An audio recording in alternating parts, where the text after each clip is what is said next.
ரெண்டையும் நாம் சிந்தித்து சேர்க்கணும். இப்போதான் அறிவு என்பதுதான் கலம், எழுதுகோல். அந்த ஞானம் எனக்கு உணர்த்தியது அல்லாவும் ஒன்றுதான், அரியும் ஒன்றுதான், ஹரனும் ஒன்றுதான். பெயர்கள் தான் வேறு வேறு. 3 பேர் பாலைவனத்தில் நடந்து போனார்கள் பயணிகள். ஒருவன் தமிழ் பேசும் தமிழன், இன்னொருவன் ஹிந்தி பேசும் வடநாட்டு சேட்டு, 3வது ஆங்கிலம் பேசுகிற ஒரு ஆங்கிலேயன். நெடுந்தூரம் நடந்து களைத்து போன பிறகு அவர்களுக்கு சொன்னான், ஆங்கிலேயன் சொன்னான், தாகமாக இருக்கிறது, வாட்டர் வேணும்னு கேட்டான். அப்ப சேட்டு சொன்னான், அறிவில்லாமல் பேசாதே, எனக்கும் தாகம் எடுக்கிறது. தாகம் எடுத்தால் ஜலம்தான் வேணும்,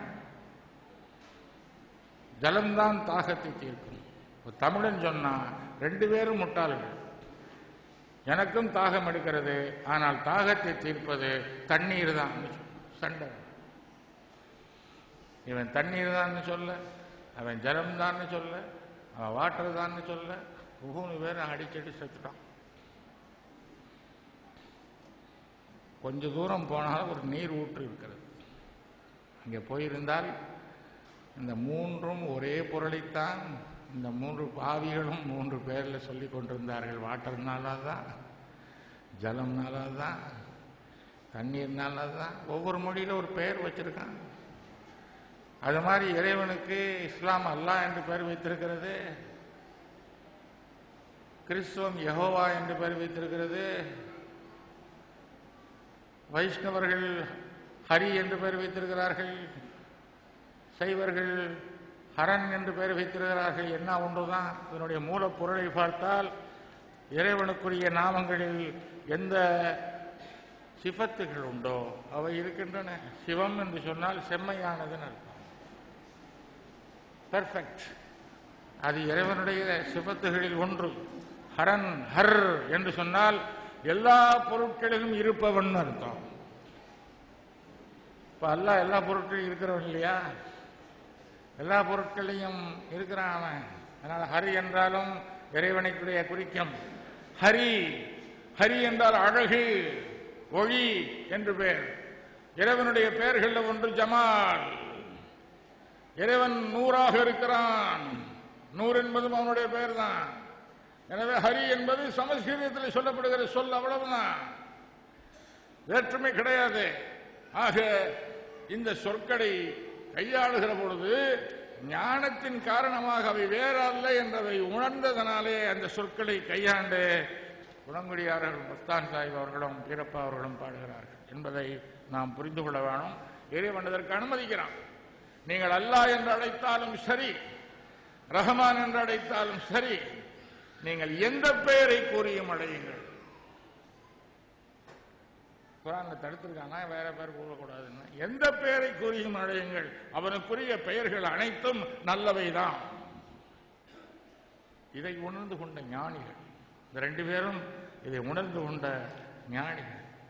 அதனால்தான் அவர்கள் இறுதியிலே ஒன்றை சொல்லி நான் நிறைவு செய்கிறேன். நேரடியாக தஸவுஃப் பாட முடியாது தமிழர்களிடத்தில். ஏன் தமிழ் பேசும் முஸ்லிம்களிடத்தில் கூட பாட முடியாது, தெரியாது. அவர்களுக்கு இந்த நம்ம சொல்லுகின்ற இந்த ஆத்ம விஷயங்களிலே சூஃபி விஷயங்கள் தெரியாது. உதாரணமாக ஒரு குறிப்புக்கு நான் ஒரு உதாரணம் சொல்லுகிறேன். இறைவனுடைய நிலைகளை குறிப்பிடுகிற பொழுது அஹதுவது என்று சொல்லுகிற பொழுது லாஹூத் என்று ஒரு நிலையை சொல்லுகிறார், ஜபரூத் என்று ஒரு நிலையை சொல்லுகிறார். லாஹூத் என்பதற்கு நேரடி பொருள் சிவன், ஜபரூத் என்பதற்கு நேரடி பொருள் சக்தி. நான் இப்படி சொல்லுகிறேன், இந்த உலகம் எப்படி தோன்றியதுன்னு விஞ்ஞானத்துக்கு 2 ஒண்ணுதான்ங்கிறது காட்டுறேன். விஞ்ஞானிகள் என்ன சொல்லுறான், இந்த பிரபஞ்சம் எப்படி உண்டாகியதுன்னு கேட்கறதுக்கு அவன் சொல்றான், பதில் சொல்றான். ஒரு நாள் ஏதோ ஒன்று, ஏதோ ஒரு புள்ளி திடீர் என்று வெடித்தது. Big bang theory.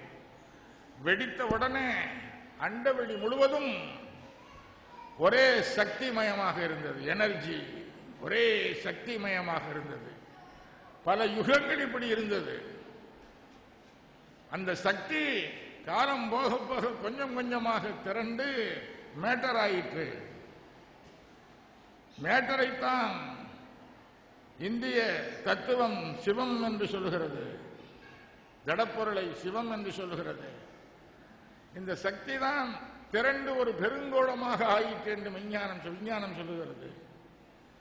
பிறகு இந்த பெருங்கோளத்தில் வெடித்து கிரகங்கள் உண்டாயின, இந்த பிரபஞ்சம் உண்டாயிற்று என்று விஞ்ஞானம் சொல்லுகிறது. முதலில் தோன்றியது சக்தி, இறைவனிடத்திலிருந்து வெளிப்பட்டது. அந்த சக்தி வெளிப்படுகிற பொழுது ஒரு பெருஞ்சத்தமும் ஏற்பட்டது, பேரொளியும் உண்டாயிற்று. அதைத்தான் நம்முடைய சூஃபியாக்கள் ஒளியில் இருந்துதான் இந்த பிரபஞ்சம் படைக்கப்பட்டது என்று சொல்லுகிறார்கள். No difference at all. விஞ்ஞானத்திற்கும் மிகப்பெரிய ஒளி தோன்றியது. அடுத்த கணம் பார்த்தால் கிரகங்கள் அண்ட சராசரம் படைக்கப்பட்டிருக்கிறது. இந்த சக்தி யுகம் பல யுகத்தில் பல யுகமாக இருந்தது, பல கோடிக்கணக்கான ஆண்டுகள்.